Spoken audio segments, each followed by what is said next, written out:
Olá pessoal, tudo bem? Aqui é o professor Bruno Oliveira.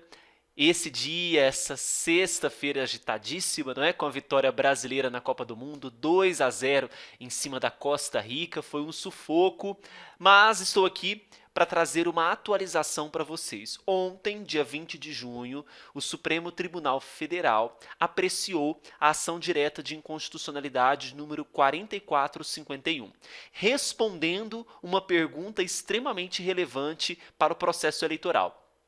Sátira nas eleições é ou não é constitucional?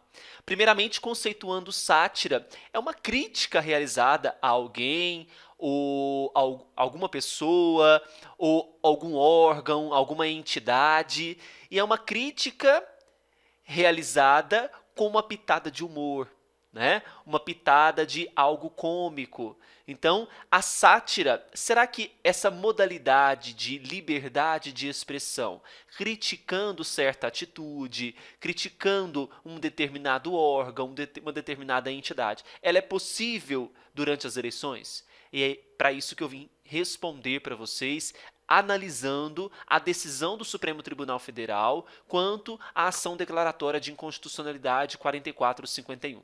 Na verdade, desde 2010, os dispositivos dos incisos 2 e 3 do artigo 45 da Lei das Eleições estavam suspensos liminarmente, né? Então, o que nós tínhamos aqui no artigo 45? Que, encerrado o prazo para a realização de convenção no ano das eleições, convenção esta que acontece entre os dias 20 de julho até o dia 5 de agosto, é vedado as emissoras de rádio e TV em sua programação normal e no seu noticiário, eram vedadas duas coisas. Primeiro, usar trucagem, montagem ou outro recurso de áudio ou vídeo que de qualquer forma degrade ou ridicularize candidato, partido ou coligação, ou produza ou veicule programa com esse efeito. E veicular propaganda política ou difundir opinião favorável ou contrária a candidato, partido, coligação, a seus órgãos ou representantes. Isso estava suspenso liminarmente. Esses incisos 2 e número 3. E no ano de 2018, dia 20 de junho, esses dispositivos foram finalmente analisados. E o que foi determinado? A inconstitucionalidade de vedar as emissoras de rádio e TV, na sua programação normal e em seu noticiário, usar desses dispositivos do inciso 2 e 3. Então, o que hoje, respondendo à pergunta inicial que eu fiz, é possível a sátira nas eleições? Sim, mas calme lá. Vamos analisar os argumentos, não é? Bom, então, primeiramente, quem que foi que ajuizou a ação? Quem ajuizou a ação foi a Associação Brasileira de Emissoras de Rádio e TV, ABERT, contra os incisos 2 e 3, em parte, do artigo 45 da Lei das Eleições, que eu acabei de fazer a leitura para vocês. Quais foram os argumentos? Então, olha só, ofensa às liberdades de expressão e de imprensa e do direito à informação. Então, alegou a Associação Brasileira que vedar essa sátira nas eleições iria contra a liberdade de expressão e o direito à informação. Porque uma vez que você critica, você leva a informação.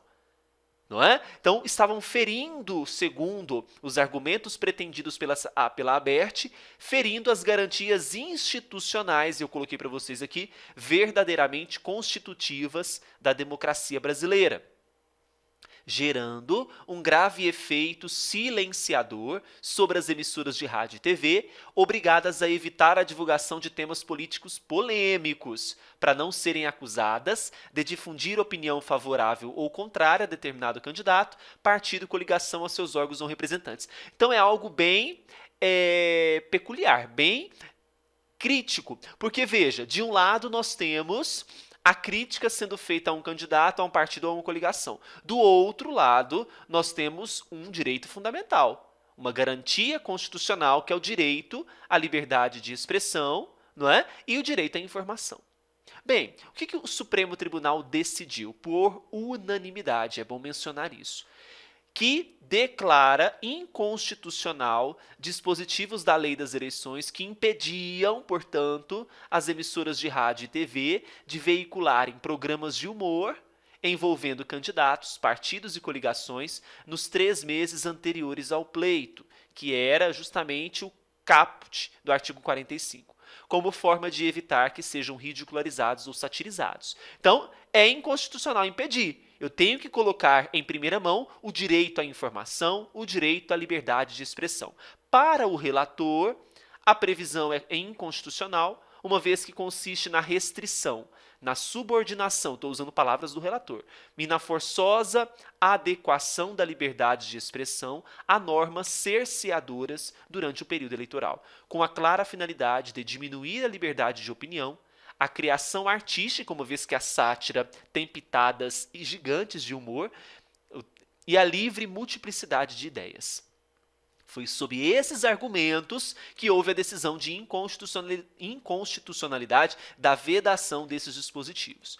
Então veja, como eu disse para vocês, de um lado nós temos a liberdade de expressão e agora nós temos as fake news. O Tribunal Superior Eleitoral está muito no pé sobre notícias falsas na internet. Uma vez é o criticar algo que realmente aconteceu. Uma vez, de uma forma, usando humor, criticando algo que aconteceu.